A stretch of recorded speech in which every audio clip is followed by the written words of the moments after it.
Alors je crois qu'on a eu un petit souci technique, mais la connexion est revenue. C'est vrai qu'il y a beaucoup de soucis de connexion dans le centre-ville de Saint-Denis. C'est un problème dont on ne parle pas assez souvent, mais qui sera un des sujets dont il faudra s'occuper et avoir une discussion ferme avec les opérateurs et avec Orange en particulier. Alors, une nouvelle question. On a vu le sondage qui vous place à 57% contre 43% pour le maire sortant. Il y en a beaucoup qui pensent que c'est déjà fait. Comment on peut les encourager à se déplacer s'ils ont envie de choisir pour vous? Bah écoutez, moi pour prendre une métaphore footballistique, je dirais que c'est comme avec les résultats du premier tour. On a eu des très bons résultats du premier tour, à 35%, mais j'ai envie de vous dire, champion d'automne c'est bien, mais champion à l'arrivée c'est mieux. Est-ce qu'on est bien parti dans cette élection? Manifestement oui, mais moi pour nous tous, pour l'avenir de Saint-Denis, j'ai surtout envie qu'on soit bien arrivé.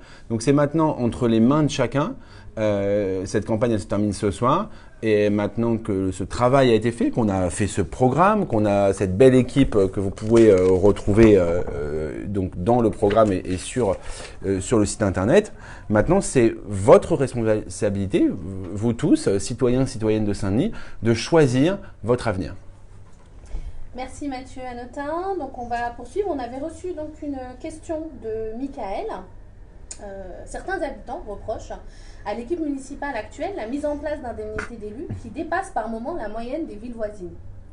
Comptez-vous faire quelque chose dans ce sens pour redorer l'image des élus locaux? Par exemple, diminuer les indemnités des élus ou autre, ou réduire le nombre d'élus? Écoutez, moi, sur les indemnités d'élus, c'est un petit peu comme pour le travail. C'est-à-dire que tant qu'il y a du travail derrière, moi, ça ne me choque pas. Le problème, c'est quand on en vient à distribuer les indemnités pour distribuer les indemnités et que derrière, il n'y a pas de travail effectif. Donc, il faut avoir le courage d'assumer que les élus, oui, souvent, ils doivent arrêter tout ou partie de leur travail. Donc, c'est normal qu'ils soient indemnisés pour pouvoir le faire parce que sinon, s'ils doivent continuer à temps plein leur travail, par définition, ils ne peuvent pas diriger leur service et ils ne peuvent pas changer la ville. Donc, oui, il faudra des indemnités pour les élus, mais il faut que les choses elles soient claires, transparentes et compréhensibles. Il y aura la différence majeure que moi je porterai dans le prochain mandat dès qu'on sera élu, c'est cet engagement de transparence et de clarté. C'est-à-dire que, je ne sais pas si certains d'entre vous ont déjà regardé le tableau des élus, mais aujourd'hui, passez-moi l'expression, c'est au petit bonheur la chance. Et c'est absolument incompréhensible. C'est-à-dire qu'il n'y a pas un seul élu qui touche, entre guillemets, la même indemnité. Eh bien ça sera fini. Moi, je souhaite qu'on ait une grille qui soit compréhensible par les habitants. Et donc, je veux que tous les adjoints, par exemple, classiques, touchent la même somme parce que c'est une indemnité qui est liée à leur fonction. Voilà. Si après si jamais il y a des gens qui ont des indemnités plus ou moins importantes, eh bien, il faut que ça puisse se justifier, mais par rapport à leur travail, par rapport au volume de travail qu'ils ont à fournir. Donc ça, c'est ce que l'on fera. En tout cas, ce qui est sûr, c'est que ce sera difficile de faire, excusez-moi, de dépenser plus que l'équipe actuelle, parce que depuis que Florence Haye et Bali Bakayoko ont doublé leurs indemnités, ils sont maintenant passés à plus de 97% de la consommation de l'enveloppe maximum. Donc, moi, je suis d'accord qu'un peu de modération ne nuit pas, y compris sur les indemnités des élus. Une question de Manuela maintenant. Pour les personnes qui n'ont pas encore fait leur choix au deuxième tour, qu'est-ce que vous pourriez leur dire pour les convaincre? Alors, bien évidemment, de lire les programmes et de voir que notre équipe a vraiment réfléchi à l'avenir de la ville. Mais j'ai surtout envie de dire à Manuela que dimanche, elle, comme tous les citoyens et citoyennes de Saint-Denis, seront face à un choix simple. Soit on pense que Saint-Denis est sur un bon chemin, que Saint-Denis va bien, et dans ce cas-là, eh bien, il faut continuer avec l'équipe, et je le dis, actuelle de M. Russier. Voilà. Si on pense qu'il n'y a pas de problème, eh bien oui, il faut continuer avec M. Russier. Moi, je veux incarner un autre chemin. Un chemin où on rend un chemin qui vise à faire qu'on ait une meilleure qualité de vie à Saint-Denis. Et un chemin dans lequel moi je veux rendre aux Dionysiens et aux Dionysiennes leur fierté d'être Dionysiens et Dionysiennes, leur fierté de Saint-Denis. Parce qu'aujourd'hui, malheureusement, je pense que trop souvent, cette fierté, eh bien, elle a disparu. Bien sûr qu'on aime notre ville, je suis le premier à le dire, mais c'est pas normal quand on n'ose plus inviter chez soi des gens à manger parce que l'environnement autour est trop dégradé. Eh bien, ça doit changer et ça fait partie vraiment de ce qui nous motive, mon équipe et moi, tous les jours. Merci Mathieu, Anotin. Donc une question en direct de Lotfi. Bonjour Lotfi. Et qui vous dit, donc que comptez-vous faire pour l'offre commerciale en matière de commerce, notamment sur la rue piétonne, la rue de la République? Le commerce, Lotfi, c'est le révélateur de ce qui va et de ce qui ne va pas. Quand le commerce se dégrade, c'est bien souvent que la qualité de vie se dégrade. Donc il va falloir reprendre les choses en main.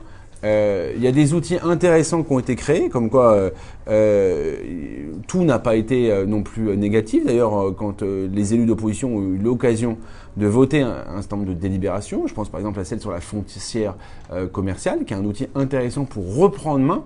Mais la foncière commerciale, comme je le dis régulièrement, elle permet d'assurer une maîtrise foncière. Mais la maîtrise foncière, s'il n'y a pas une dynamique qui est autour, elle ne suffit pas. Donc oui, il va falloir faire, comment dire, passez-moi l'expression, aussi du marketing territorial. Il va falloir vendre Saint-Denis aussi auprès de commerçants, les convaincre de venir investir à Saint-Denis. Et il faudra aussi, des fois, assumer on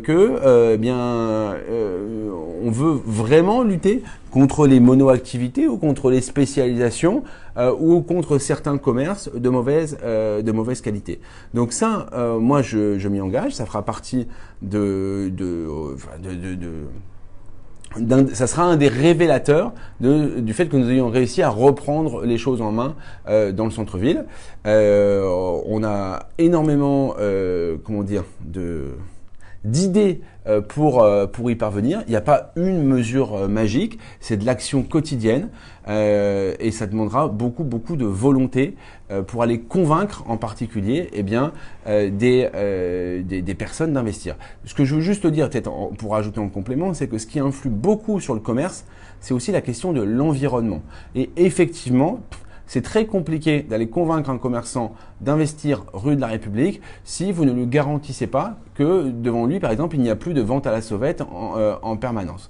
Et donc, lutter pour la propreté dans le centre-ville, lutter contre la vente à la sauvette, pas les vendeurs, c'est pas le sujet, c'est la vente à la sauvette. Eh bien, ça permet d'être la première étape nécessaire pour organiser une reconquête commerciale de notre belle rue de la République. Merci pour votre réponse. Il y a une question qui est en direct de Yassa. Est-ce que vous comptez, en cas de victoire de votre liste, vous présenter à la présidence de Plaine Commune? Alors, ça va me permettre de parler de Plaine Commune, Yassa. Cette question m'a été posée lundi dernier au débat du journal de Saint-Denis. Et lundi dernier, je l'ai dit que ce n'était pas, que je ne l'excluais pas, mais que ce n'était pas le moment d'y répondre. Pour une raison simple, c'est que ce n'est pas que les Dionysiens et Dionysiennes qui choisissent le président ou la présidente de Plaine Commune. C'est en particulier les maires des 9 villes qui vont être élus.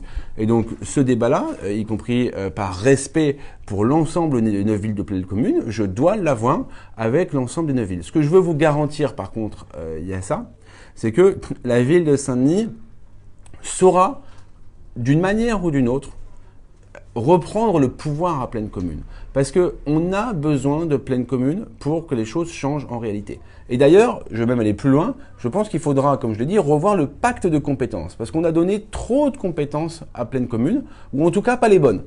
Et notamment tout ce qui est du ressort des compétences de proximité, en particulier la question de la propreté, on voit bien qu'on est aujourd'hui dans une situation d'échec. On a besoin de proximité, on a besoin de réactivité, on a besoin d'élus qui s'engagent pour porter les politiques. Eh bien aujourd'hui, en éloignant la décision du terrain, en le mettant, j'allais dire, quelque part à Plaine Commune, on ne se permet pas d'avoir cette capacité de réaction rapide qui pourtant est nécessaire. Donc, nos élus à Plaine Commune auront pour mission de revoir ce pacte de compétences. Nos élus à Plaine Commune auront pour mission de trouver la solution pour les exercer le plus rapidement possible avant même qu'on revoie le pacte de compétences pour améliorer la question de la propreté dans la ville, la question de la place de la nature avec l'écologie en ville et notamment via les parcs et jardins en particulier. Merci Mathieu Hanotin. On a une question en direct de Michael qui nous demande est-ce que vous allez faire un audit financier concernant les subventions données abusivement aux associations? Bon, on va auditer chacun des services. Je l'ai dit encore dans les colonnes du Parisien ce matin. Je vous invite à lire l'article. Mais l'audit sera financier, mais il sera aussi, et j'allais dire, quasiment surtout, un audit fonctionnel pour essayer de comprendre ce qui marche et ce qui ne marche pas dans chacun des services de la ville. Je le rappelle, nous, notre objectif, et je veux le dire à tout le monde, il n'est pas de faire moins. C'est pas de faire moins de services publics. Notre objectif, c'est de faire mieux. Pardon, excuse-moi. De faire mieux, parce qu'aujourd'hui, effectivement, avec l'argent qu'on y consacre, je suis convaincu qu'on peut faire un bien meilleur service public que celui qui vous est rendu. Et c'est ça, finalement, notre marque de fabrique.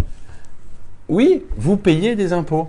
Et nous voulons vous donner la garantie absolue que vos impôts seront utilisés le mieux possible et qu'on pourra répondre de chaque euro qui sera utilisé et d'en faire de chaque euro un euro utile. Merci. On a des questions sur le logement. On en a plusieurs.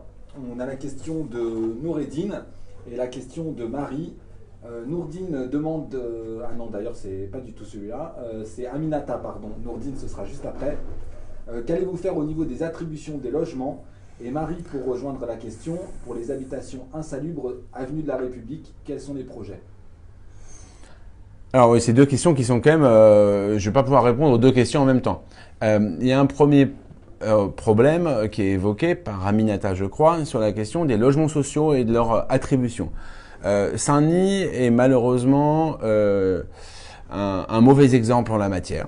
Voilà, il faut le dire. Et moi, je souhaite m'inspirer, par exemple, de ce qu'a fait pourtant un élu communiste, comme quoi la preuve, c'est qu'on n'est pas sectaire, Yann Brossa, à Paris, en mettant en place un système de transparence. La transparence, elle est nécessaire à plus forte raison, elle est toujours nécessaire, mais à plus forte raison quand on est en situation de pénurie de logement. Il faut savoir qu'il y a à peu près 1000-1200 attributions de logements par an à Saint-Denis, de logements sociaux, et qu'il y a 9000 demandes. Donc chacun voit bien qu'il y a un hiatus et qu'on peut pas faire, on ne pourra pas répondre positivement à tout le monde. Donc aujourd'hui, il faut savoir que sur le quota d'attribution de logements sociaux de la ville, eh bien, la ville propose des candidats aux bailleurs, mais sans aucune règle et sans qu'il n'y ait de commission de désignation qui atteste que tout cela est fait dans de bonnes conditions et que c'est pas, excusez-moi de le dire en ces termes-là, mais les copains d'abord. Donc moi, je souhaite mettre fin à toutes ces suspicions, et pour ça, on mettra en place un système de cotation. Qu'est-ce que c'est un système de cotation?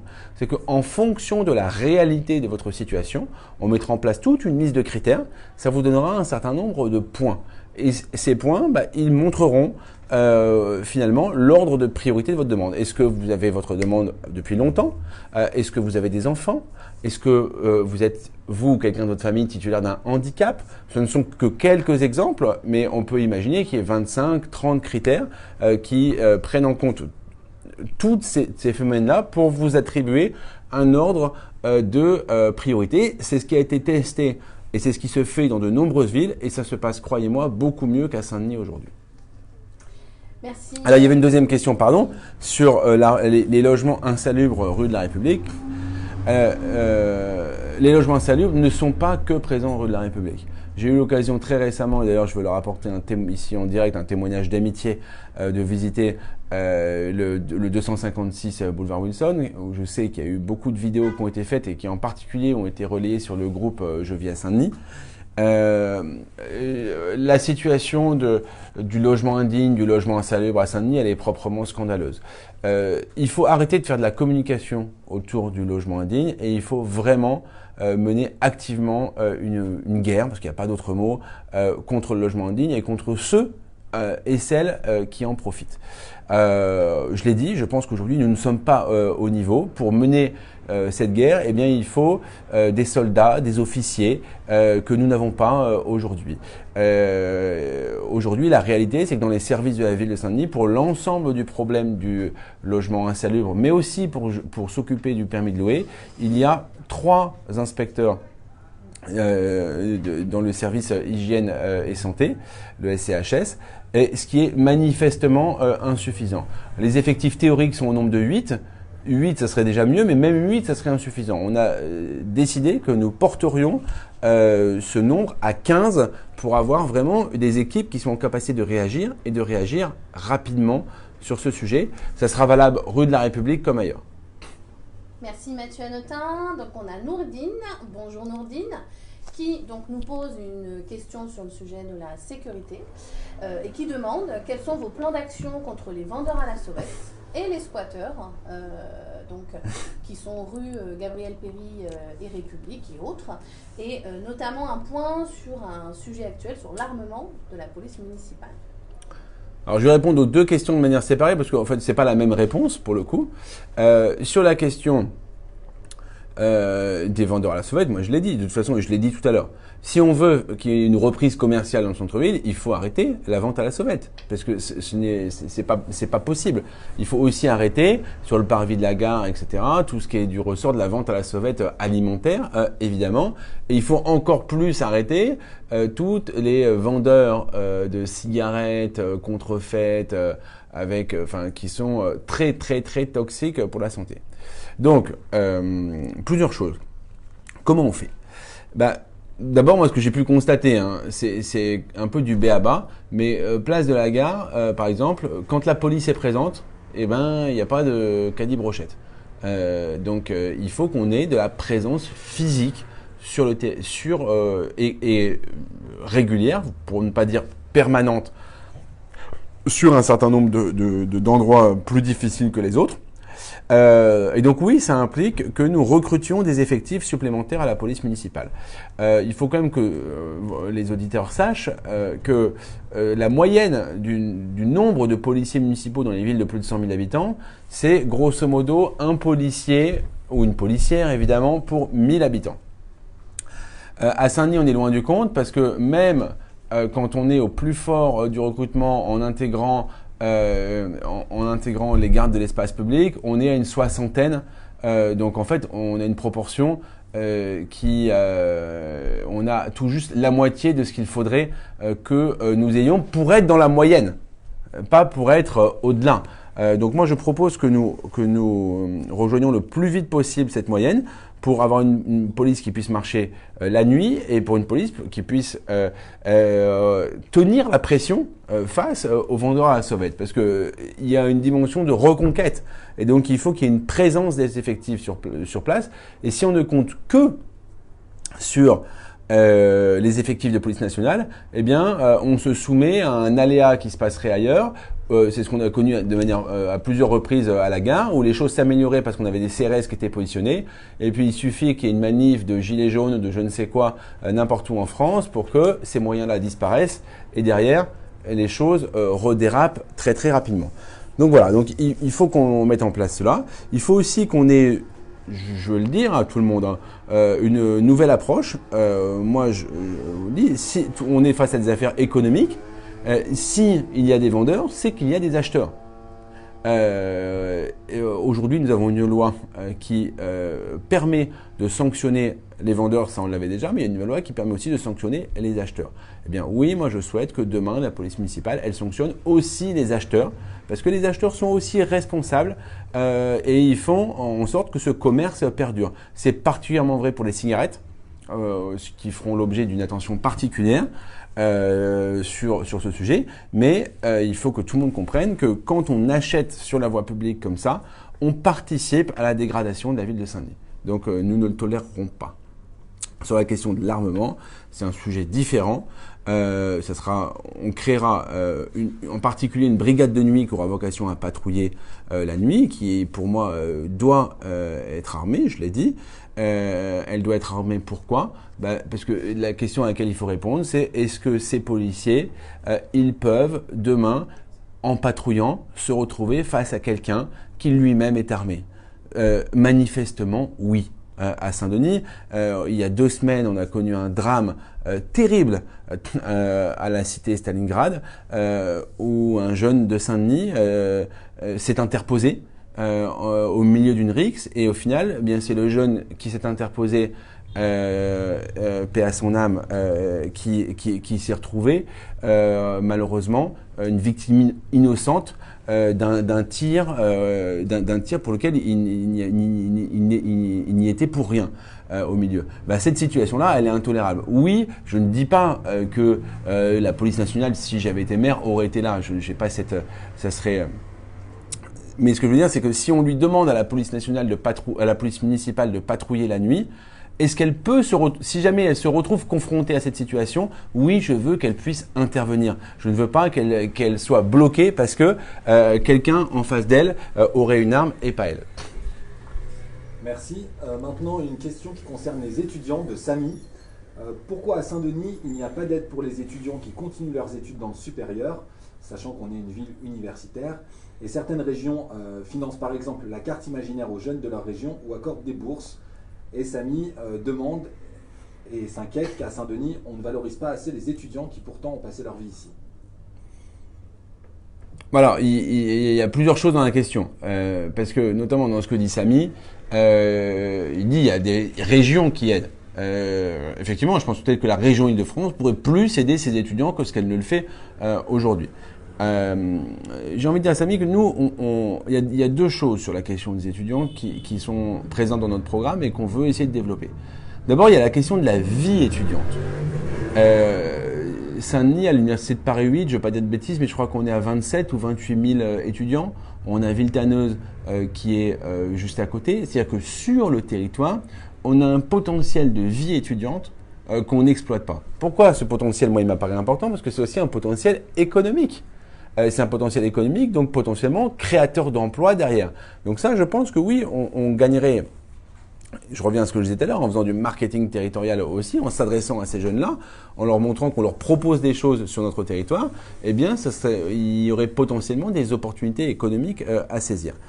Après, pour ce qui concerne les jeunes eux-mêmes et les jeunes de Saint-Denis qui font des études, moi, je voudrais mettre en place un dispositif qui permet qu'on organise, pour tous les jeunes qui le souhaitent, un parrainage à la fin des études pour que le jeune qui est en sortie d'études, d'ailleurs quel que soit le niveau d'études, que ce soit un niveau apprentissage ou un niveau Bac+5, eh bien il y a un accompagnement pendant 6 mois, pendant 1 an vers le premier emploi, et même des fois que l'accompagnement pourrait peut-être durer alors que le premier emploi est déjà là. Je trouve qu'aujourd'hui on laisse trop partir nos jeunes affronter seul le marché du travail, et parfois, on le sait, c'est extrêmement compliqué, surtout quand on n'a pas les réseaux comme certains ont. Et voilà, je pense que la mairie, elle doit être aussi aux côtés des jeunes pour ça.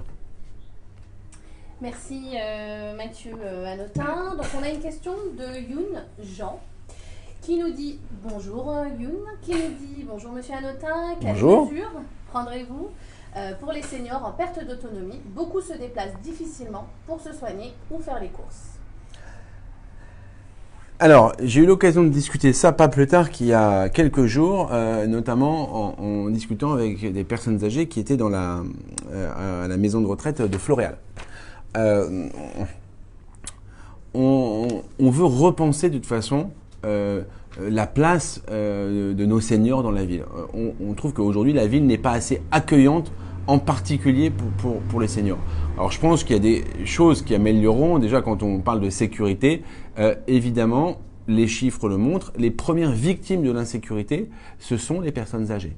Donc ça c'est une réalité, parce que ce sont des personnes fragiles et donc elles sont plus facilement victimes des violences. Donc oui, quand je dis qu'on veut agir sur la sécurité, on agit aussi pour les personnes âgées. Mais sur la question des déplacements, on souhaiterait refonder le dispositif La Ligne Bleue pour essayer de développer des lignes intracommunales, un petit peu sur le modèle de ce qui se fait à Stein, par exemple, donc des lignes gratuites avec des bus électriques, avec des lignes qui finalement desserviraient les quartiers et le centre-ville, voire des liaisons interquartiers pour faciliter les mobilités avec des sortes de minibus de 12-15 places, quoi, le déplacement au sein de la ville. Ces navettes, elles ne seraient pas réservées exclusivement, mais en tout cas, elles seraient réservées prioritairement aux personnes âgées et aux personnes à mobilité difficile ou réduite.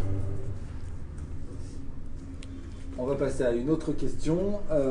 Il y en a beaucoup en tout cas, ça marche bien. De questions. Là, c'est la question de Lotfi Abdeshafik qui demande « Est-ce que vous allez vous présenter à la députation dans 2 ans ?» Eh bien alors, là, je veux apporter une réponse extrêmement claire. Si demain je suis élu maire de Saint-Denis, je ne me présenterai pas à la députation dans 2 ans. Voilà, je ne peux pas être plus clair.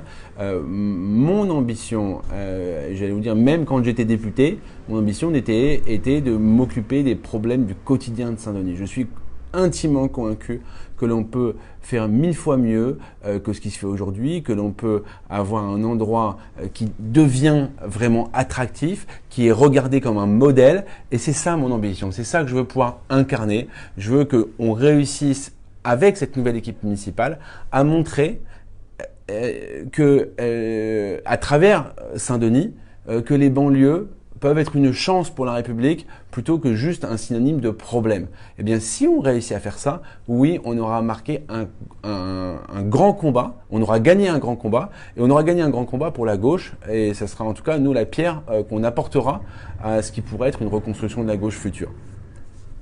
Merci Mathieu Hanotin pour votre réponse. Donc on a reçu une question par mail de Lucas. Bonjour Lucas si vous nous suivez. Qui nous dit donc qu'on entend dire que des agents de la ville sont inquiets à l'issue de vos annonces dans le travail, absentéisme, réorganisation des services et autres. Que voulez-vous leur dire ce soir ? Je veux leur dire que d'abord, ils n'ont pas à être inquiets. La seule chose que j'ai dit, c'est que nous, on voulait respecter la loi.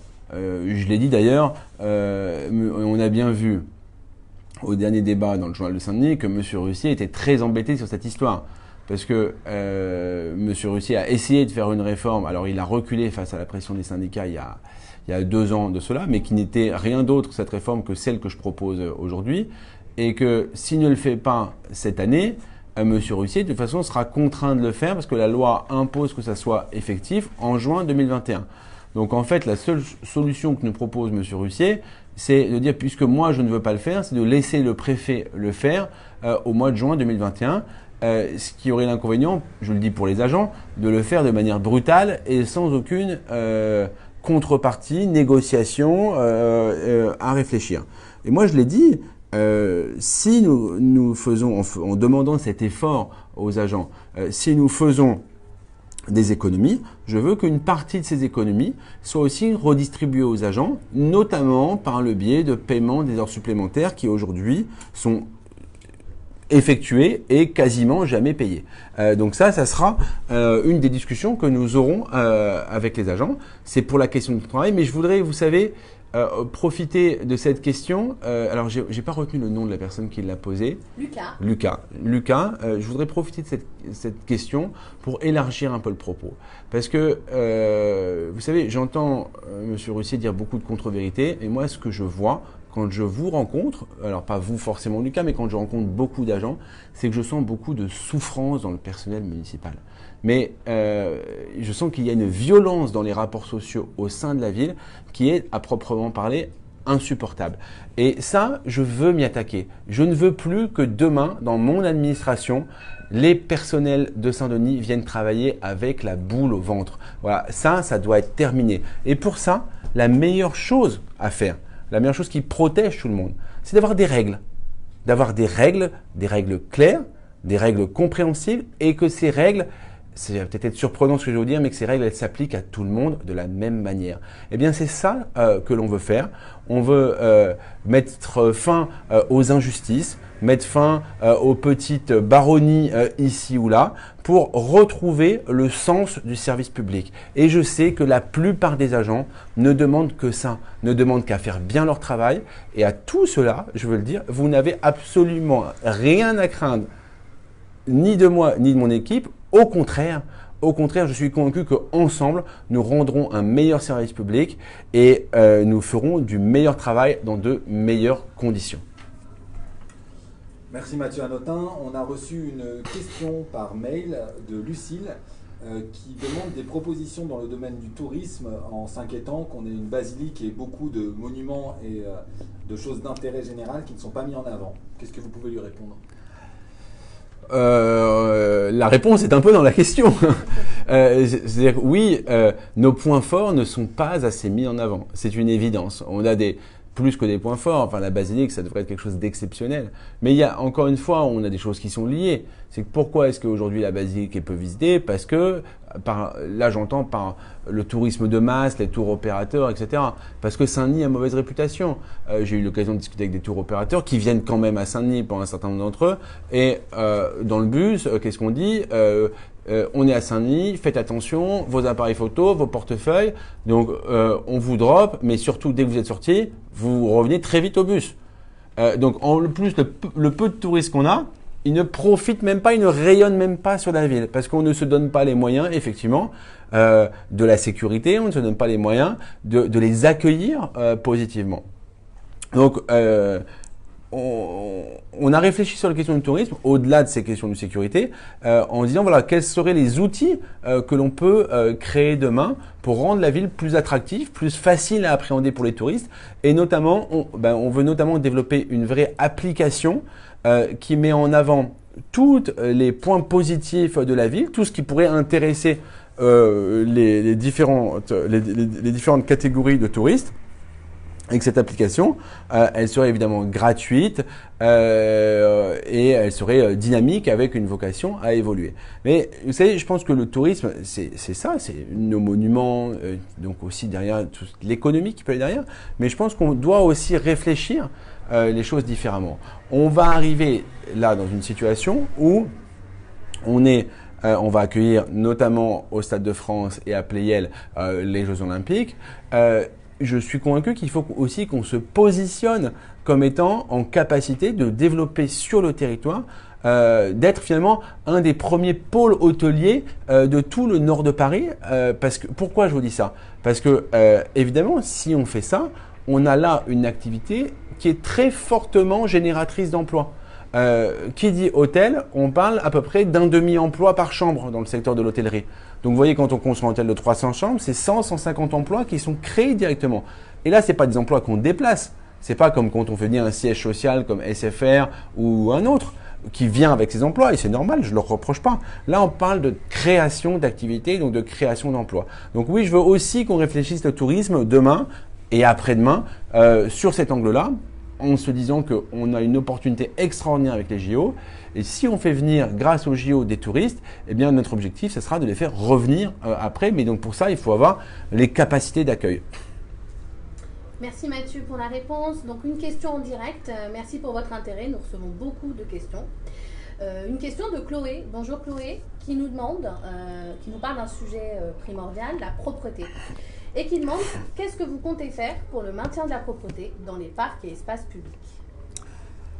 Alors, le maintien, ça va être un peu plus que le maintien, parce que là, il y a une forme de reconquête quand même. Hein. Le maintien, ça sous-entendrait qu'ils sont parfois propres, et ce qui est malheureusement rarement le cas. Donc, dans les parcs et espaces publics en particulier, écoutez, ça va me permettre de parler d'une mesure qu'on a finalement assez peu évoquée pendant la campagne. Nous avons dit dans notre programme que nous interdirons la consommation d'alcool dans les parcs et jardins. Alors, il y aura des dérogations. Par exemple, quand on veut aller faire un pique-nique à la Légion d'honneur, évidemment, aux heures de repas, tout ça, il n'y aura pas de souci pour emmener une bouteille de rosé pour ceux qui le souhaitent le dimanche. Mais je pense en particulier aux squares, aux jeux pour enfants, là, oui, clairement, il n'y a aucune raison qu'il y ait de la consommation d'alcool, et particulièrement en dehors des heures de pique-nique, quoi, si vous me permettez. C'est-à-dire que quand on a de la consommation d'alcool toute la nuit et dès le matin, c'est absolument intolérable. Donc on va se donner les moyens de faire respecter cette interdiction avec une police municipale qui fonctionnera, et je veux aussi le dire, avec un déploiement de vidéosurveillance, y compris dans les parcs et jardins. Pourquoi? Parce qu'on ne peut pas mettre un gardien dans chaque square, chacun le comprend bien. Je pense par exemple aux deux petits squares qui sont à côté de la station BP, chacun les connaît bien. Voilà, ils sont tout petits et ce sont des zones où on a beaucoup de squats divers et variés, de consommation d'alcool, de cigarettes, etc. Donc oui, la consommation d'alcool et de cigarettes, hein, disons-le aussi, dans ces parcs et jardins, elle sera interdite. Quand on a eu l'occasion avec le mouvement Notre-Saint-Denis de faire des ramassages, on était 25-30 militants à l'effectuer et au parc de Géter, on a ramassé 3000 capsules de bière en 2 heures et 12 000 mégots. Je ne sais pas si tout le monde se rend compte, et je pense que honnêtement, si on a pris 5% de ce qu'il y avait, 10%, ça devait être vraiment le grand maximum. Donc cette interdiction, on se donnera les moyens de la faire respecter. Après, comme je l'ai dit, aujourd'hui, les choses d'ores et déjà ne sont pas propres dans les parcs. Donc on va d'abord essayer de tarir le problème, et après, on fera intervenir les services. Peut-être qu'il faudra purger les choses avec des interventions en profondeur, parce qu'il y a aussi beaucoup de choses qui se sont incrustées dans le sol. Savoir que les mégots, c'est source d'une pollution extrême, c'est qu'un mégot peut polluer jusqu'à 500 litres d'eau. Voilà, donc ça c'est quand même, et de l'eau qui ruisselle y compris, donc ça c'est extrêmement problématique. Mais je veux aussi qu'on mette en place des actions avec les citoyens et les citoyennes de proximité pour les intéresser à ces lieux, à ces espaces verts existants, à ces espaces verts futurs, pour qu'ils soient aussi acteurs de ces espaces verts, parce que je suis convaincu que quand on devient acteur de son territoire, eh bien après on est plus attentif à son entretien. Donc ça, nous donnerons les moyens de le faire.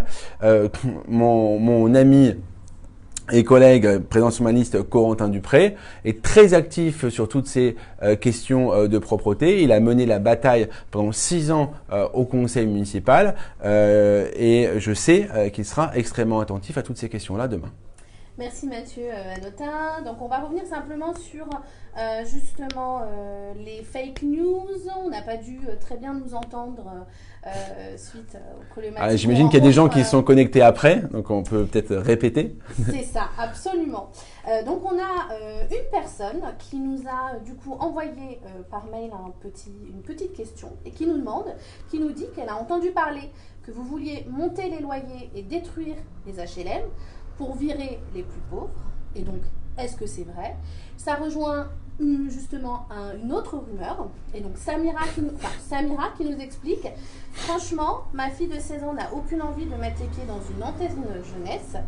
Et j'avoue que je ne la pousse pas. Vous dites que vous ne voulez pas les supprimer, mais il faudrait peut-être en passer par là. Qu'avez-vous à dire donc, à ces deux questions? Voilà. Alors, sur la première, je le redis clairement, non.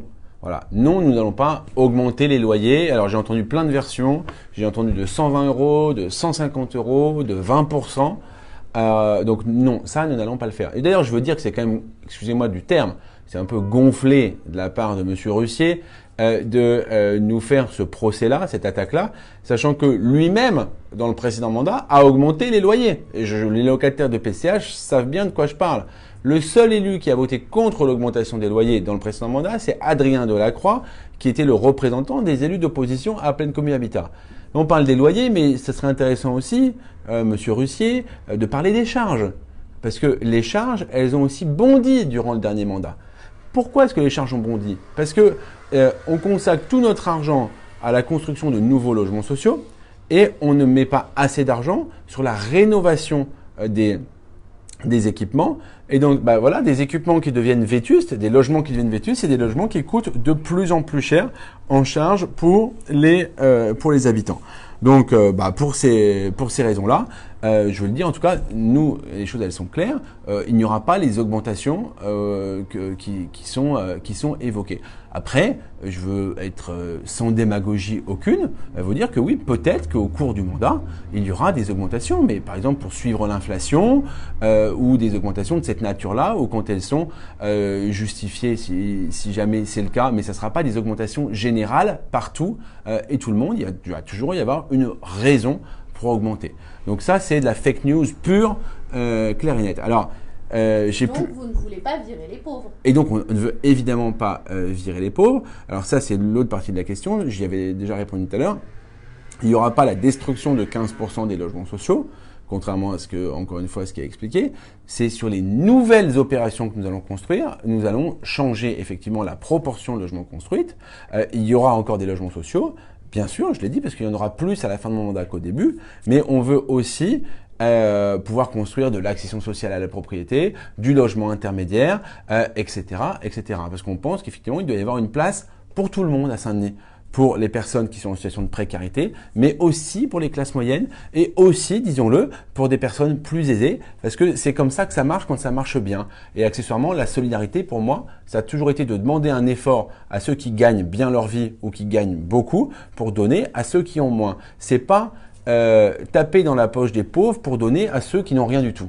Voilà. Et j'ai malheureusement tendance à croire que les chiffres montrent qu'on va vers ça à Saint-Denis. Sur la question des antennes jeunesse, ne faut-il pas... alors, ce que je veux dire, c'était... Samira. J'ai dit que nous ne fermerions pas les antennes jeunesse. Je n'ai pas dit que j'étais satisfait du projet éducatif, du projet d'accompagnement qui se déroulait dans les antennes jeunesse. Oui, je pense qu'on peut faire beaucoup mieux que ce qui s'y passe. Effectivement, les taux de fréquentation sont extrêmement faibles au regard du nombre de jeunes présents à Saint-Denis, du nombre de jeunes qu'on retrouve dans les antennes jeunesse. Donc ça doit changer. Donc oui, on a une politique extrêmement ambitieuse. J'ai parlé par exemple tout à l'heure des séjours linguistiques, mais il y aura aussi beaucoup d'autres activités qui seront proposées. On veut repenser effectivement de manière importante le projet des antennes jeunesse. Peut-être qu'elles s'appelleront plus antennes jeunesse, j'en sais rien. Et il y a notamment une chose que je veux dire, c'est qu'aujourd'hui, une des raisons pour moi de ce qui ne marche pas dans ce qu'on appelle les antennes jeunesse, c'est parce qu'on a une appréhension dans un même lieu de publics qui sont trop larges en termes de catégorie d'âge. Oui, je veux que dans les antennes jeunesse de proximité, on ne s'occupe que des mineurs, par exemple. Et que oui, n'auront accès demain aux antennes jeunesse que les jeunes de 11 à 17 ans, les jeunes de 18 à 25 ans. Effectivement, je souhaite que nous puissions réouvrir, on n'invente pas le fil à couper le beurre, c'est ce qui existait à Saint-Denis avant. L'AMJ, la ligne 13, qui est juste à côté de là où nous sommes, ce qui me permet de remercier quand même le restaurant Paris Bangla pour nous accueillir aujourd'hui et vous inviter tous et toutes à soutenir nos restaurateurs et le Paris Bangla qui est place de la Résistance en même temps, en n'hésitant pas à y aller, en vous disant que la cuisine y est par ailleurs excellente. Voilà. Mais donc à la salle de la ligne 13, moi je veux que ça redevienne comme c'était avant, une vraie MJ pour tous les jeunes de 18 à 25 ans, où on est une base du bureau d'information de jeunesse et où on est des vraies activités ambitieuses qui y soient proposées. Voilà, parce que effectivement, ça permettra aussi de brasser les jeunes dans une démarche interquartier et pas de les cantonner finalement Joliot avec Joliot, Romain Roland avec Romain Roland, Franc-Moisin avec Franc-Moisin, etc., etc. Ça permet de faire du commun à l'échelle de la ville. Quelle heure il est ? Merci. Il est 18h52. Bienvenue à ceux qui nous rejoignent. On a vu que Bali Bagayoko, par exemple, venait de rejoindre le groupe. Cher Bali, je vous salue. Je te salue. Sur le stationnement qui inquiète beaucoup de personnes. En deux questions. Nordine, tout d'abord, qui fait le constat de l'état catastrophique des parkings de la ville, notamment ceux du centre-ville. Que comptez-vous faire pour faire face à cette situation préoccupante ? Et on a eu une question tout à l'heure sur le live, je ne sais plus de qui, mais on la prend quand même, concernant le stationnement. Michael, le stationnement payant, est-ce que vous allez revenir dessus ou non ? Bon, sur le stationnement payant, Moi j'ai un sujet, honnêtement, je voudrais qu'on en rediscute de manière posée sur la question du stationnement payant. Sur le principe, je pense pas qu'on pourra revenir dessus, parce qu'on a un sujet d'équilibrage financier de la ville qui est honnêtement très très compliqué. Après, je pense qu'il faut qu'on revoie peut-être les conditions d'abonnement. Parce que là, je trouve que c'est un peu cher quand même ce qui a été proposé, et c'est surtout très cher quand on est obligé de payer et qu'à la fin on ne peut pas se garer. Et moi c'est ça que je veux dire, c'est qu'à la fin, ce que j'entends le plus, c'est que c'est pas tant le fait de payer, plutôt que le fait qu'à la fin on ne puisse pas se garer. Donc il y a deux choses que je veux dire, c'est que pour rendre ce stationnement résidentiel effectif, ce que ça implique pour moi, c'est que derrière, effectivement, on mène une bagarre avec plus que sérieuse, ce qui n'est pas fait aujourd'hui, avec toutes les voitures sabots qui sont bloquées là pendant des semaines, des mois ou des années. Ça, évidemment. Et surtout, ça me permet de faire le lien avec la question d'avant qui a été posée. Il faut qu'on opère une reconquête des parkings et des parkings souterrains. Parce que on n'y arrivera pas. Et je prends l'exemple, j'y étais encore il y a quelques jours, du franc-moisin.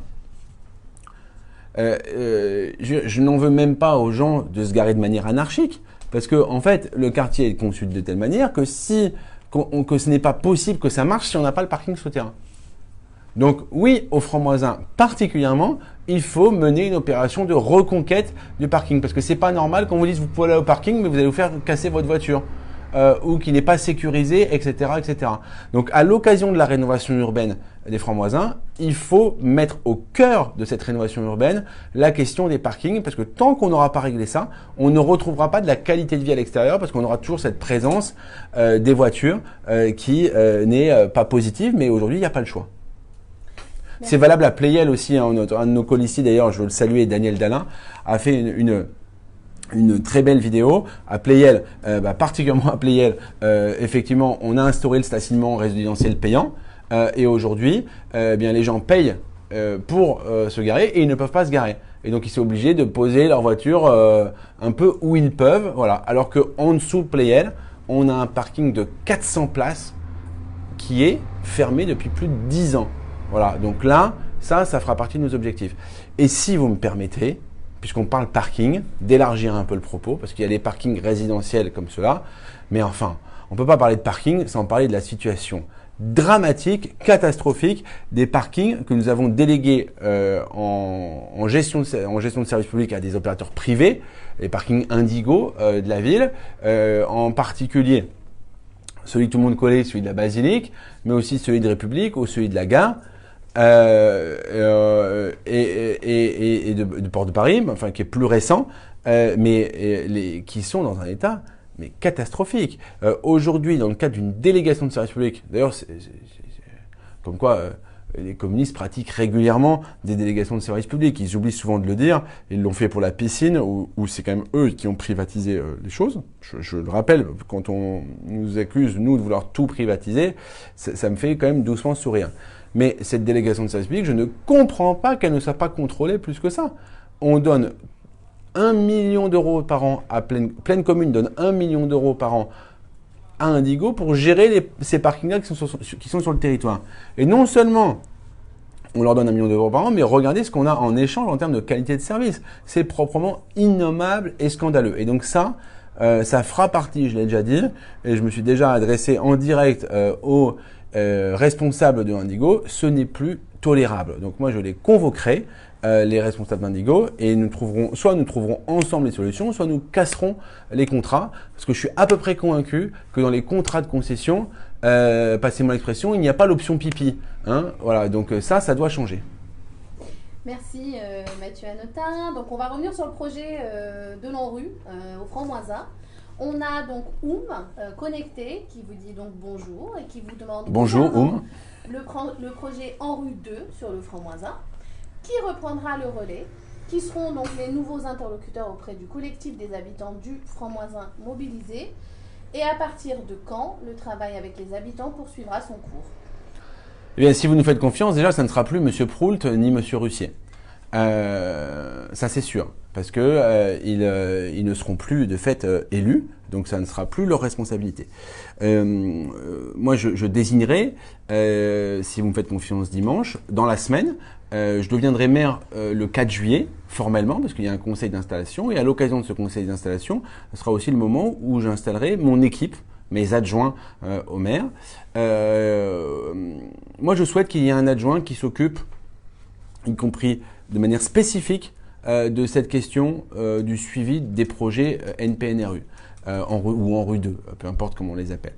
En particulier sur le Franc-Moisin, parce que c'est celui qui est le plus en avance, mais aussi sur le centre-ville par rapport à l'habitat dégradé ou encore à Saucé, Floréal, Courtille. Donc voilà, il y aura une personne qui sera, en plus du maire, votre interlocuteur ou votre interlocutrice, mais je peux pas vous en dire plus parce qu'aujourd'hui, elle n'est pas encore désignée. Et vous savez que moi, je ne suis pas de ceux qui vendent la peau de l'ours avant. Et donc, avant l'élection, ce n'est pas l'élection. Donc, c'est pour ça que je veux qu'il y ait ce contrat de confiance général entre nous. Et après, je vous ferai des propositions quant à mon équipe qui seront soumises donc le 4 juillet. Merci Mathieu.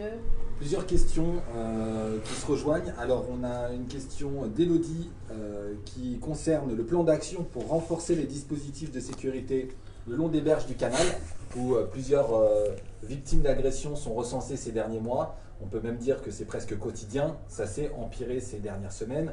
Et Chloé qui demande quel aménagement pour les quais. Alors, on ne sait pas si c'est les berges du canal ou les quais de Seine, mais voilà. De façon générale, comment on aménage et comment on fait pour protéger les gens.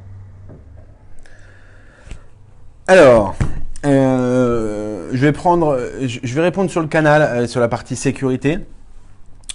On veut développer le canal. On veut développer le canal à plusieurs titres.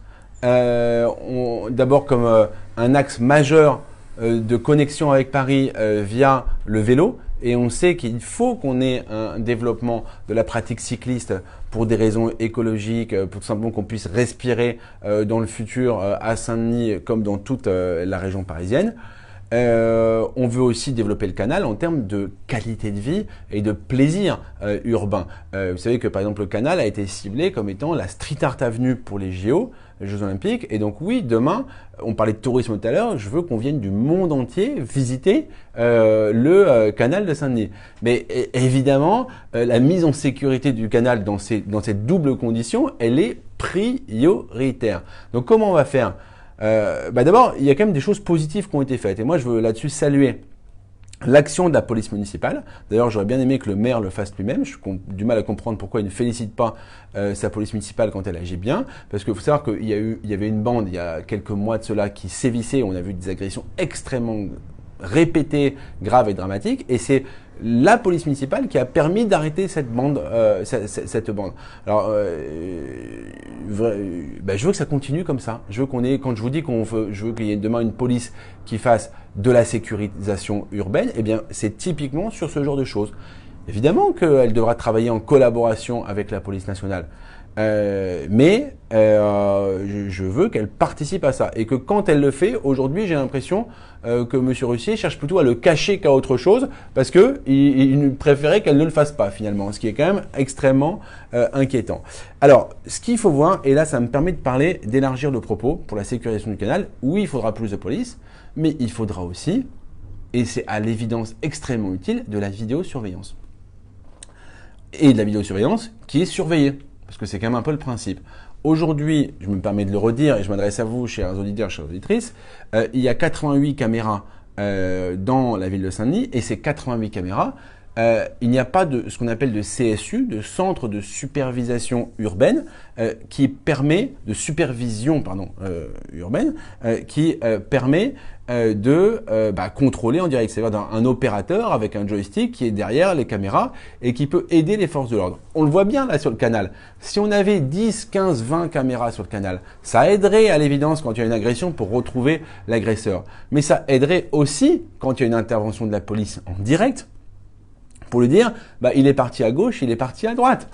Ou ils sont partis à gauche ou ils sont partis à droite. Donc, il y aura sur le canal en particulier ce déploiement important de vidéosurveillance tout au long du canal pour sécuriser les parcours du quotidien de tous ceux qui notamment prennent le vélo pour se rendre sur leur lieu de travail et pour anticiper sur la venue de touristes, dans les années à venir. L'aménagement des quais de Seine, c'était ça l'autre question. Oui. Alors, j'ai répondu, pour l'aménagement du canal, on a la partie Street Art Avenue. Je me permets juste de dire que avec les JO, on a un aménagement qui est prévu jusqu'au bassin de la Maltournée. Il y a un vrai sujet sur l'aménagement du bassin de la Maltournée à proprement dit, qui pour moi, avant les JO ou après les JO, mais peut être un écrin dans Saint-Denis qu'il faut vraiment magnifier, qui peut être le point de reconnexion entre le nord et le sud de la ville et qui peut vraiment devenir une zone, y compris agréable, de loisirs. Ça sera extrêmement facilité après 2025 parce que après 2025, grâce aux Jeux Olympiques, on va avoir la déconstruction des bretelles d'autoroute qui finalement coupent le centre de Saint-Denis du bassin de la Maltournée. Pour ceux qui ne verraient pas, le bassin de la Maltournée, c'est celui qu'on voit juste à droite quand on vient du centre-ville de Saint-Denis et qu'on prend le pont pour aller vers le Stade de France. Mais donc, ni le bassin de la Maltournée, ni finalement toute la partie qui suit jusqu'à la gare n'est dans le plan Jeux Olympiques. Donc, il faudra aussi qu'on pense les aménagements tout au long de cette partie-là du canal.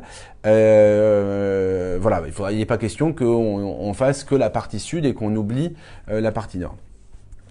Là où on a fait quelque chose d'extrêmement novateur, c'est sur la question de l'aménagement des quais de Seine.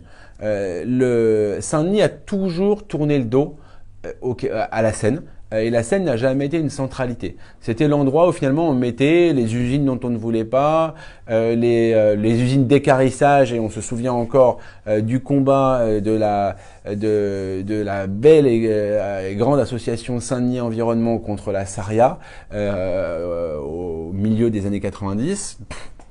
Je veux d'ailleurs les saluer parce que leur action a permis d'améliorer vraiment la qualité de vie à Saint-Denis. Mais là maintenant, il y a un nouvel enjeu de voir la Seine comme une nouvelle frontière. Et c'est ça que moi je veux qu'on incarne, c'est ce qu'on a mis dans notre projet.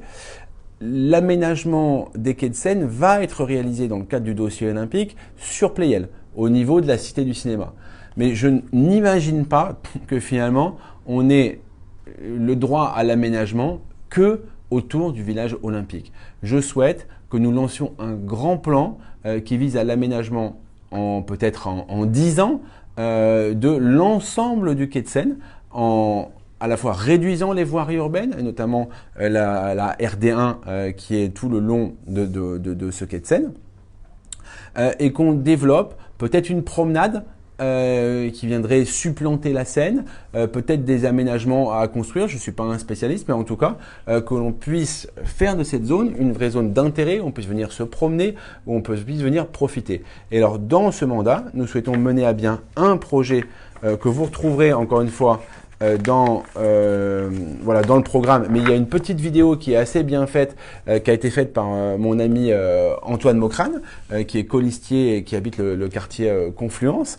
C'est l'aménagement, vous savez, de toute la partie qui est en dessous du pont de l'île Saint-Denis, où là, on veut, dans ce mandat, couper la route, débitumer, et organiser finalement un lieu qui serait un petit peu comme une plage, qui serait comme une zone de loisirs où on pourrait profiter de la Seine, profiter de cet espace en réduisant la circulation d'un côté et en retrouvant des espaces de loisirs de l'autre. Donc ça, c'est un très beau projet qu'on a sondé. On a sondé un certain nombre d'urbanistes et d'architectes qui voient ce projet comme étant un projet potentiellement vraiment magnifique et qui s'accompagnera nécessairement, je le dis, d'une réduction de la circulation sur RD1, Canal, RD1, enfin sur les RD1, enfin le long de la Seine, parce qu'aujourd'hui c'est une autoroute qui est une autoroute de transit. Hein. Je veux dire, il faut voir que cet axe est un axe majeur pour la circulation de transit, c'est-à-dire des gens qui ne font que passer par Saint-Denis et qui ne nous amènent que leur pollution. Eh bien ça, effectivement, demain, ça n'a plus vocation à être le cas. On a une question de Andy et une question de Luc qui se rejoignent. La question de Luc, c'était est-ce que les horaires de la police municipale vont être aménagés, y compris jusque tard dans la nuit? Et Andy qui s'inquiète des nuisances diurnes et nocturnes en bas de chez lui.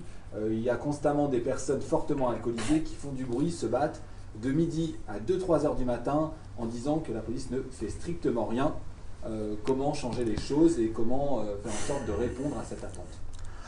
Je vais répondre positivement aux deux questions.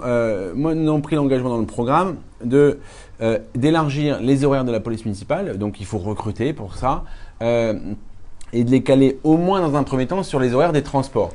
C'est-à-dire 1h du matin en semaine, 2h du matin le week-end. Parce que oui, ma vision, notre vision de la police municipale, c'est une police qui lutte contre toutes les nuisances du quotidien. Et quelle plus grande nuisance finalement que la question du tapage nocturne. Quand on ne peut plus dormir la nuit, quand c'est récurrent, ça devient insupportable. Je le sais, vous êtes nombreux à m'en faire part. On imagine, enfin, on ne dit pas qu'on imagine, c'est qu'on constate que de toute façon la police nationale ne se déplace pas pour ce genre de délit. Eh bien oui, ça sera le rôle de la police municipale demain. Et demain, vous aurez, elle ne pourra pas être partout, mais au moins elle sera là et le fait qu'elle puisse intervenir sera une possibilité puisque nous aurons une équipe ou deux équipes d'ailleurs, nous verrons, qui travailleront le soir jusqu'à 1h du matin en semaine, jusqu'à 2h du matin le week-end. Merci Mathieu Hanotin. Donc on a un constat de Marilyn qui nous dit que la culture est oubliée du coup à Saint-Denis. Et on a Thomas qui nous pose, qui nous explique par email: je suis emballé par le projet de centre culturel sur le siège de l'UMA, mais vu le coût et toutes les autres mesures très chères à financer dans votre programme, je n'y crois pas beaucoup. Alors, Marilyn et Thomas. Alors, sur la question d'abord de la place de la culture dans la ville, elle est fondamentale. Et si on aspire justement à tirer les choses vers le haut à Saint-Denis, évidemment, la place de la culture, pour rendre la ville plus attractive, elle est cruciale. Moi, je veux que demain, je l'ai fait quand j'étais vice-président du département de la Seine-Saint-Denis en charge de l'éducation. Je crois à l'éducation artistique et culturelle. On a développé dans tous les collèges de Seine-Saint-Denis des projets qu'on a appelés des culture art au collège et qui visaient finalement à faire intervenir des artistes sur des projets qui durent une quarantaine d'heures tout au long de l'année, chaque semaine dans les collèges de Seine-Saint-Denis. Eh bien, je veux faire un projet un petit peu similaire dans les centres de loisirs. Avec ma colistière, Leïla Temel, nous avons, qui est elle-même parent d'élèves, nous avons réfléchi à ce sujet. Et nous voulons mettre en place une amélioration qualitative des centres de loisirs. Nous voulons que 2 soirs par semaine, eh bien, il y a un soir qui soit réservé à des activités physiques et sportives avec une logique d'apprentissage et un soir qui soit réservé aux actions artistiques et culturelles avec l'intervention d'artistes dans les centres de loisirs. Sur la question de, j'ai oublié votre prénom, excusez-moi, mais qui me parle du bâtiment Niemeyer. Thomas, merci Thomas. Alors, je vous confirme une chose, c'est que ce projet n'a pas vocation à être financé par les finances municipales. Effectivement, le coût de réhabilitation, d'abord ce bâtiment n'appartient pas à la mairie, ce bâtiment appartient à l'État, mais le coût de réhabilitation est estimé à hauteur de 15 à 20 millions aujourd'hui. Alors, je relativise ce chiffre parce que il a été estimé pour en faire des bureaux, pour en faire un lieu artistique. On n'aura pas peut-être besoin des mêmes choses, je ne sais pas. Mais je pense qu'il faut qu'on trouve de nombreux acteurs, d'autres acteurs publics, peut-être le département, peut-être la métropole, peut-être la région. Je pense qu'il faut qu'on trouve surtout des acteurs privés qui ont envie d'investir et faire de ce lieu, pourquoi pas, le navire amiral de l'Olympiade culturelle qui va se dérouler aussi sur notre territoire en perspective des Jeux Olympiques. Si on arrivait, grâce d'ici aux Jeux Olympiques, à faire de ce lieu un lieu où finalement il y a tous les croisements culturels qui s'y opèrent, eh bien oui, ça serait un vrai héritage positif pour la suite. En tout cas, je sais qu'on a discuté avec de nombreux, pendant cette campagne, de nombreux partenaires. Et cette idée, elle emballe beaucoup de gens. C'est ce que je veux vous dire, c'est qu'en fait, des lieux comme cela, il n'y en a pas. Il n'en existe pas. Des lieux qui sont abandonnés depuis 10 ans, qui sont en déshérence, qui ont été construits par un des plus grands architectes au monde, Oscar Niemeyer, qui sont au pied d'un métro. Il y a tout pour que ça marche. Encore faut-il, quand je parlais de marketing territorial, savoir aller vendre les choses à des fondations, à des acteurs privés, ne pas avoir peur des logiques aussi économique derrière. Mais je suis convaincu que non seulement ça peut marcher, mais que ça peut être un lieu qui devient créateur d'emplois positifs pour le territoire.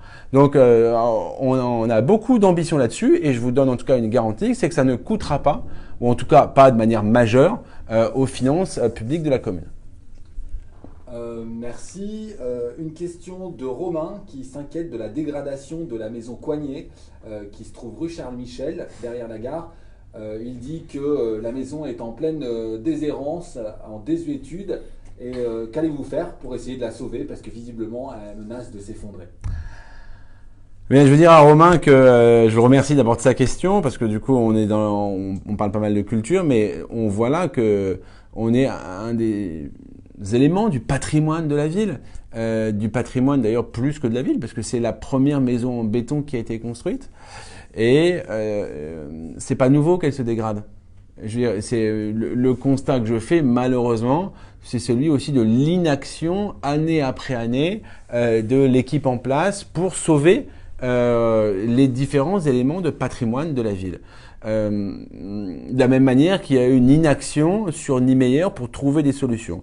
La seule solution de l'équipe en place pour Niemeyer, c'était d'y faire une sous-préfecture. Excusez-moi, mais on a connu quand même, j'aimerais bien dire les choses, un peu plus sexy comme projet une sous-préfecture.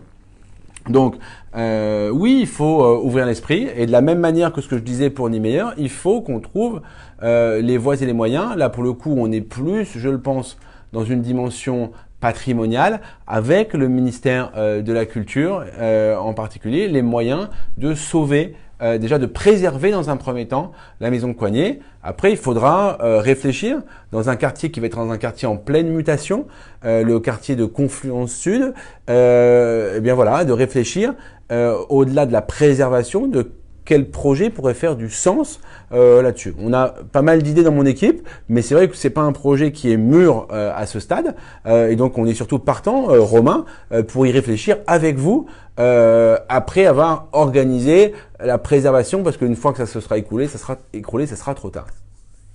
Merci Mathieu Hanotin donc, sur ce thème de la culture.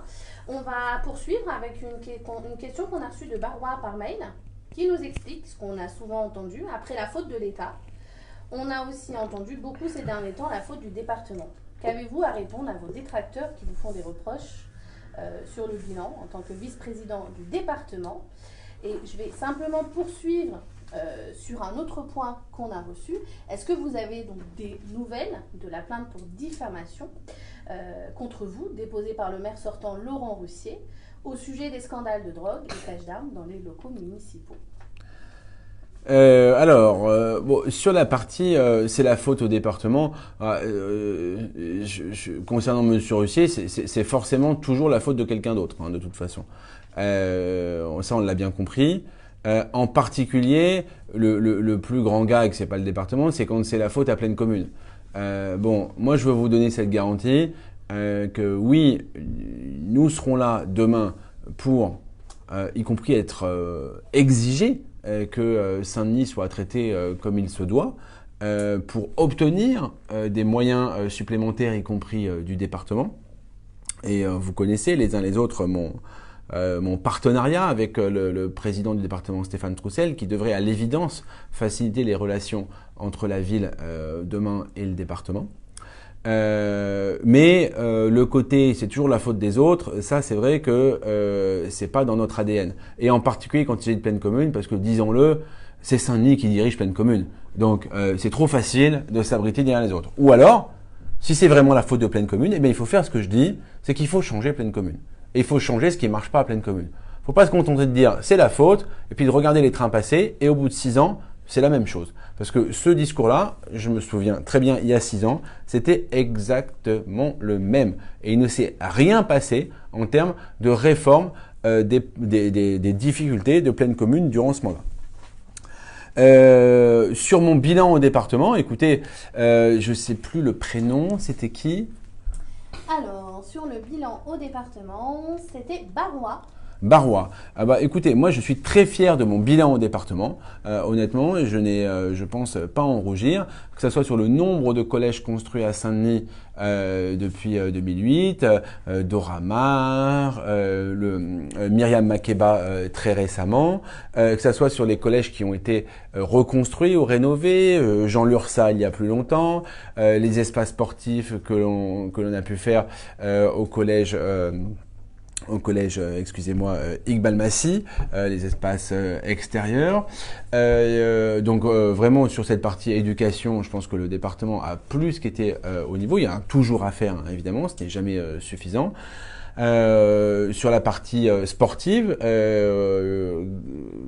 par mon action, j'ai pu obtenir que la piscine de Marville soit intégrée au dossier olympique pour être reconstruite. On est en phase d'appel d'offres. Les architectes devraient être choisis définitivement d'ici, les architectes et les entreprises d'ici à la fin de l'année. Et donc on est sur un démarrage effectif des travaux sur la nouvelle piscine de Marville au début de l'année 2021, et sachant que j'ai pris l'engagement à ce qu'il n'y ait pas de coupure de service public, et donc c'est-à-dire que l'ancienne piscine, on va la maintenir jusqu'à ce que la nouvelle elle ouvre en 2023. C'est encore un peu trop tôt pour vous dire au mois près quand est-ce que pourra avoir lieu cette ouverture. Donc voilà. Mais j'imagine que quand vous me parlez de bilan, vous faites aussi référence, Barrois, aux différentes critiques et qu'on entend à gauche ou à droite, notamment visant à dire, j'en ai entendu deux de manière principale cette semaine, Mathieu Hanotin veut faire la cantine gratuite à Saint-Denis, mais il a augmenté les tarifs au niveau du département. Alors pour la petite histoire, ce qu'il faut le savoir, c'est que nous n'avons pas augmenté les tarifs pour tout le monde au niveau du département. Nous avons augmenté les tarifs pour les personnes les plus aisées. Que je ne pense que la situation d'un département n'est pas comparable à celle d'une commune. Qu'il y a notamment des communes où il y a des personnes comme le Raincy, avec très peu de personnes en difficulté. Mais une fois que j'ai dit ça, moi j'ai été convaincu assez récemment de la pertinence de la question de la cantine gratuite. Et je pense qu'il faudra proposer, peut-être dans de futures campagnes électorales départementales, là où ça sera le choix, de faire la cantine gratuite. Toujours est-il que moi, je ne suis pas candidat pour être président du département, pour impulser les choses au département, je suis candidat pour être maire de Saint-Denis. Et donc je réfléchis aux bonnes solutions pour ma commune, pour nos enfants. Et oui, je suis convaincu que la cantine gratuite est une bonne solution. C'est une bonne solution d'abord parce que c'est une mesure sociale intéressante pour toutes les familles, sans discrimination, et que moi je crois à l'école gratuite de 8h30 à 16h30, et je pense que cette école gratuite, elle s'adresse à tous et à toutes. La meilleure preuve qu'aujourd'hui la question du prix est un frein pour manger à la cantine, c'est que M. Russier lui-même me dit que si on fait gratuit, il va y avoir plus de monde qui va venir. Eh bien je dis tant mieux. Et je vais vous donner une garantie à ce propos, c'était la question, mais j'en profite. Je l'ai déjà dit, mais je veux le redire. Non, il n'y aura pas de tri à l'entrée de la cantine. C'est pour ça qu'on ne va pas la faire, la cantine gratuite, dès la rentrée prochaine. On va la faire en 2 étapes. D'abord les maternelles en septembre 2021 et suivront les élémentaires en septembre 2022 ou septembre 2023. C'est un peu, on était prévu sur 22, mais en fait avec la crise du Covid, tout ça, ça chamboule un petit peu tout. Je suis pas, enfin, je prends un peu de prudence sur ce sujet-là. Mais ça, on doit avoir le temps d'adapter les structures. d'adapter les choses financièrement, ça on a déjà parlé tout à l'heure, mais d'adapter y compris les structures sur ici la taille d'un réfectoire, ici la taille d'un dortoir. Quand c'est des maternelles, évidemment, ça veut dire qu'il y aura aussi plus d'enfants qui vont dormir dans les dortoirs et certains dortoirs ne sont pas assez grands.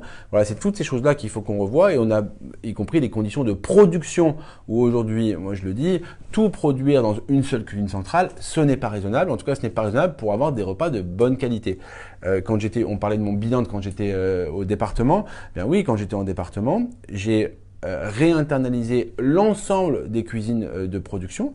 C'est-à-dire qu'avant, il y avait des contrats, quand c'était une gestion communiste d'ailleurs, des contrats avec Sodexo et compagnie. Eh bien, on les a tous arrêtés et on a fait des cuisines centrales, mais des cuisines centrales, j'allais dire, à taille humaine. C'est des cuisines centrales qui produisent 2000 à 2500 repas par unité. Et donc, à terme, j'aimerais qu'on arrive à une situation où on a, à l'échelle de la ville de Saint-Denis, 4 cuisines centrales, 4 cuisines centrales qui chacun desserviront entre 10 et 15 écoles. Ça permettra de faire un travail pédagogique, y compris d'impliquer les parents dans la constitution des menus. Ça permettra aussi, pourquoi pas, demain, d'envisager que les élèves ils puissent avoir le choix quand ils vont manger à la cantine entre 2 repas différents. Ça permettra aussi de plus facilement gérer tout ce qui est du ressort des interdits alimentaires, notamment par rapport aux allergies, etc., etc., etc. Je fais une petite parenthèse quand même pour dire, puisqu'on est sur la question de cantine, pour rappeler un de nos engagements qui est celui de très vite faire, dès la rentrée prochaine, 2 repas végétariens par semaine parce que on mange trop de viande dans notre pays et que c'est mauvais pour la planète et mauvais pour notre santé. Et donc, on le fera ça dès l'année prochaine. J'ai perdu un peu le fil. Dans le bilan du département, donc la cantine, j'en ai parlé. Et juste peut-être un dernier petit mot quand même, parce que c'est quand même, je trouve ça un petit peu cocasse, quand les partisans de M. Roussier n'ont plus d'arguments. Il me rappelle que en 2008, donc il y a, laissez-moi compter, 12 ans, j'ai supprimé un truc qui s'appelait l'ordinateur à l'entrée en 6e. Il faut savoir que quand nous sommes arrivés avec Stéphane Troussel, Claude Barthelone à la tête du département en 2008, après 40 ans de gestion communiste, les finances étaient dans un état absolument catastrophique. C'est vrai que cette mesure coûtait 12 millions d'euros par an, 12 millions d'euros. Il a fallu faire un arbitrage à un moment donné entre soit cette mesure, qui était une mesure qui donnait des ordinateurs de manière individuelle à chaque élève qui entrait en 6e, mais où pendant le même temps, puisque du coup l'argent ne s'invente pas non plus complètement, eh bien on n'avait plus d'argent pour équiper les établissements. Et on avait un taux d'équipement informatique dans nos établissements qui était catastrophique, on avait des équipements vieillissants et ce n'était plus tolérable. Et donc on a fait le choix de privilégier effectivement la question de l'utilisation du numérique en classe sous le contrôle d'un professionnel parce que sinon en fait sinon ce n'était pas le cas. Le déploiement de tableaux numériques interactifs, etc., etc., etc. Voilà. Alors, je vais poser, merci pour ces réponses, je vais poser 2 questions, ce sera les dernières. La première concerne le champ d'action pour améliorer le quotidien des personnes à mobilité réduite. Comment faire? C'est une question de Bertrand.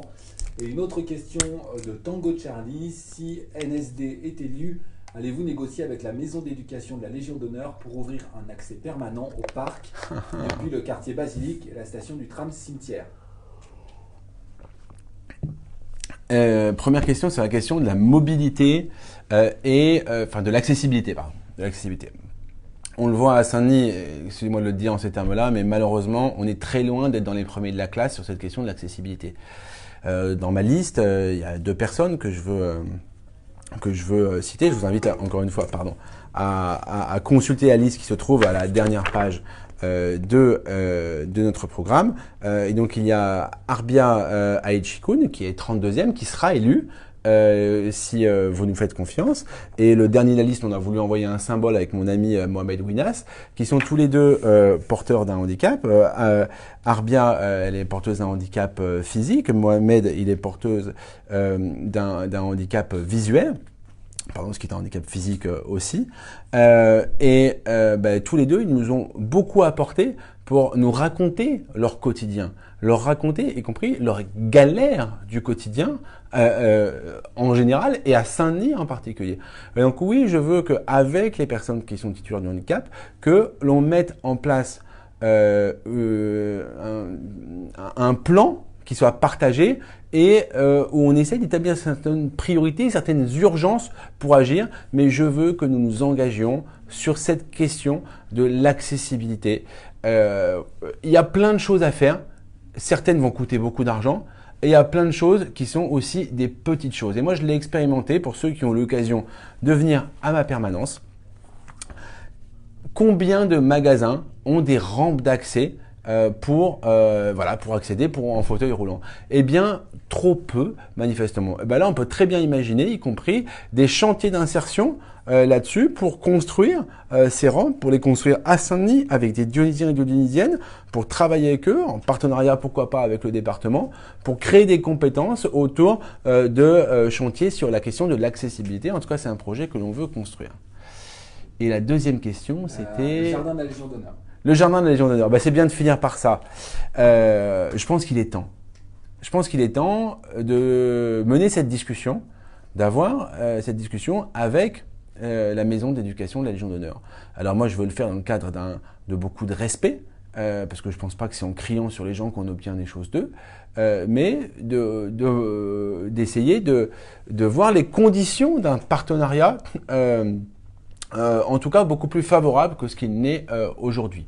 À voir comment ce partenariat pourrait s'organiser. Peut-être que la ville, y compris, pourrait apporter des choses à la maison de la Légion d'honneur, peut-être sur la rénovation de tel ou tel équipement sportif qui pourrait être d'usage à un moment donné partagé. Mais oui, je souhaite que nous travaillions pour que la partie que chacun connaît et dans laquelle nous nous retrouverons, j'en suis sûr, le 13 juillet au soir pour le feu d'artifice et le grand bal du 13 juillet, pour que cette partie-là soit plus accessible.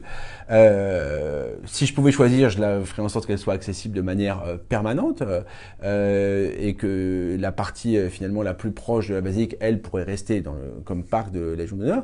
Mais c'est vrai qu'on peut peut-être réfléchir sur des solutions intermédiaires, comme par exemple le fait qu'elle puisse être ouverte tous les week-ends et quand les jeunes filles ne sont pas là.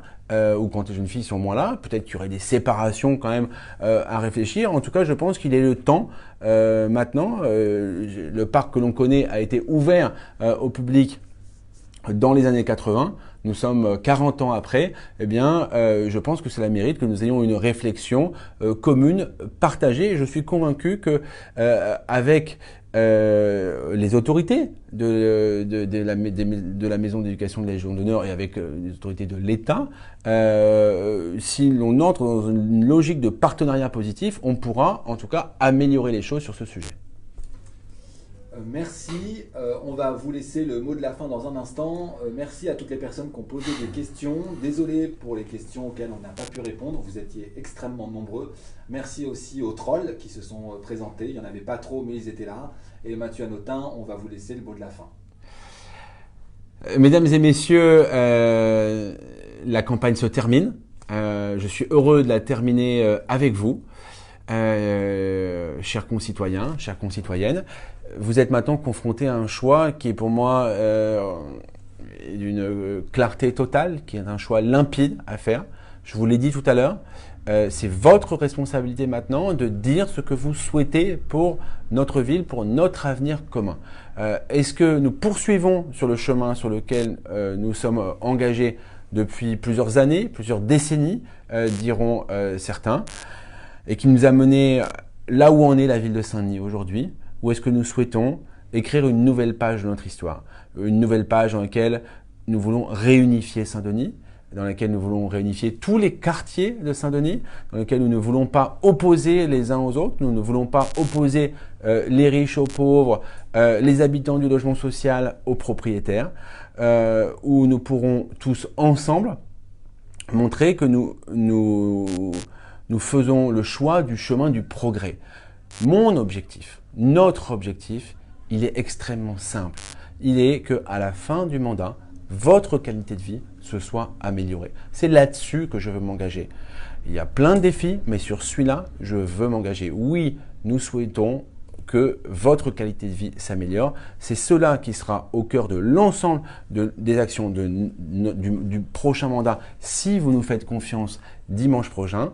Mesdames, Messieurs, nous comptons sur vous et je vous dis à dimanche dans les bureaux de vote. Soyez très nombreux, venez voter massivement pour envoyer un signal d'une clarté absolue à l'ensemble de Saint-Denis, tout simplement, et pour nous donner la force d'agir demain pour lutter contre toutes les résistances qui ne manqueront pas d'exister. Mais c'est dans vos mains, à vous de le faire. Merci à tous.